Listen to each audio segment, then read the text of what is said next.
Mas é a segunda comissão já. Que antes de eu falar, eu não vejo limitar o tempo para os outros. Mas para mim limitam. Vou dizer, inclusive, aonde. Comissão de Assuntos Sociais, senadora Marta Suplicy, antes de eu falar, quis limitar o tempo. Senador... E agora só limitou para mim. Ainda bem que você fala perante a comissão. Você é quem mais se excede no tempo aqui desta comissão. Houve uma reunião que você falou 2 horas e meia. É possível a coisa dessa e ainda diz isto? Eu li o voto da reforma trabalhista e não foi 2 horas e meia. Eu levei 4 horas e meia. 4 horas e meia. E se precisasse aqui, eu iria 10 horas até não votar aquela reforma. Senador Paulo Paim, eu falei... Foi uma forma de obstrução e é legítimo para as minorias. Eu falei 2 horas e meia para dar oportunidade de você... Mas foi 4 horas e meia que eu li. Que foram 4 horas e meia. Isso é simplesmente insuportável do ponto de vista... Pode ser insuportável, mas a obstrução é legítima. Do ponto de vista regimental, não é legítimo. Quem faz obstrução tem o direito legítimo de expor o seu ponto de vista. Eu li todo o meu relatório, como os outros também leram. Eu não vi nenhum obstáculo quanto a isso. Você tem a palavra para fazer as suas perguntas. Ou farei e não farei em 2 minutos. Até eu ia fazer bem menos. Mas, mediante a provocação, eu a farei no tempo que eu entender adequado em respeito aos nossos convidados. E Vossa Excelência que me corte o microfone se assim entender. Eu farei. Faça. Dentro do regimento farei. Faça. Eu só vou exigir o mesmo tempo que Vossa Excelência deu para os outros que interpelaram os convidados. 5 minutos para cada um. Só que você me deu 2 para mim, então explique. Não, eu achei que Vossa Excelência queria falar em 2 minutos. Você tem 5 minutos. Dentro dos 5 minutos que foi dado a todos, eu me sinto contemplado. Mas também não vou aceitar agora que comece a fazer censura toda vez que eu for falar. Eu ia até falar menos, vou falar os 5 agora, então. Eu ia falar menos, agora vou falar os 5. Eu me refiro aqui a todos os nossos convidados e vou fazer as perguntas e deixo bem à vontade que todos respondam. A sociedade compreende que o CNJ, em sua função de propulsor e executor de política de justiça, deve incorporar mecanismo de participação social à sua estrutura funcional e cultura institucional, incorporando normativamente membros da sociedade civil organizada a grupos de trabalho, fóruns temáticos e processos de planejamento estratégico da instituição. Pergunto aos senhores se os senhores concordam com essa participação social para contribuir para o debate. Essa é uma pergunta.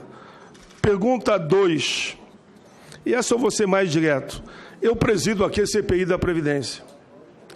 Eu estou alarmado com a dívida dos grandes devedores à União. Os dados que me passaram, e aqui está confirmando, chega próximo a 2 trilhões. Dívida acumula, vai acumulando, e a sociedade me pergunta, por que não executam, por que não cobram? E os senhores, como conselheiros, gostaria que me desse até a mim uma contribuição. Aonde está o problema principal? 2 trilhões dívida dos grandes devedores para com a União. Eu até vou ler aqui a síntese que foi composta naturalmente também por advogados. Esse processo de morosidade, particularmente na parte fiscal, nos termos de hoje, em torno de 1,8 trilhão em cobrança ativa na Justiça, só da União, na Justiça Federal. Em média, diz aqui os documentos, e lá está confirmado, dá mais do que 12 anos e não respondem. Aí, quando eu vou fazer palestra nos estados, aí um cidadão me pergunta, se eu não pagar a luz e a água, o que acontece, senador? Cortam no outro dia. É ou não é? É isso, cidadão comum lá, peão que nem eu. Compre um carro num banco e não pague para ver. O banco vai lá, tira e mete ele, no mínimo, no SPC. Compre uma casa pelo sistema financeiro. O banco tira e processa ele de imediato e perde a propriedade. Enquanto que grandes devedores, não quero citar nomes aqui, mas grandes bancos, por exemplo, JBS da vida e tantos outros, diz o seguinte na CPI: devo, não nego, não pago, estou brigando na justiça.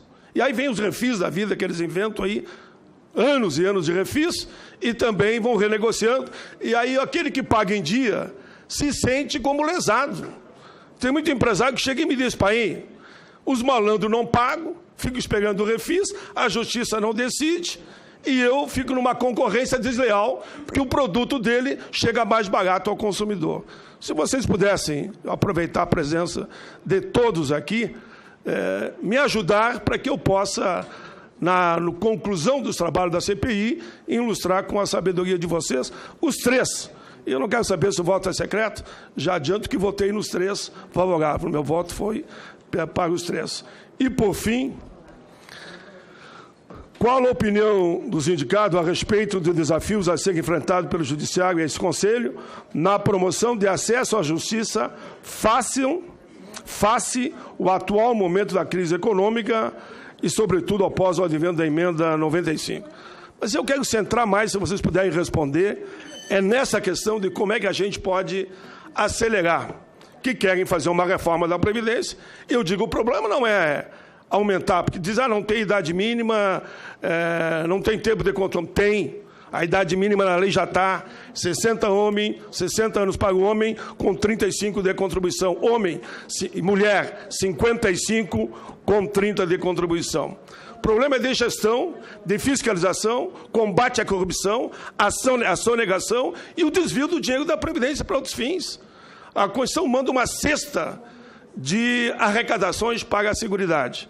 Para a Previdência, ele só bota empregado e empregador, tributação sobre lucro, faturamento, PIS/PASEP, jogos lotéricos, nada vai. Por isso eu faço aqui um apelo, eu quero uma contribuição só dos senhores.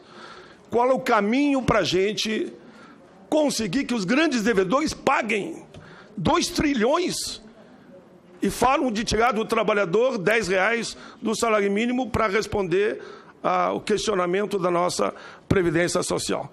Senador Lobão, espero não tenha excedido 5 minutos. Não excedeu. Que bom, viu? Parabéns. Eu conciliei com Vossa Excelência. No fundo, aqui todo mundo diz que eu parece que sou brabo, eu sou um grande conciliador. Nós nunca estivemos desavidos. Somos amigos eternos. Nunca estivemos desavidos.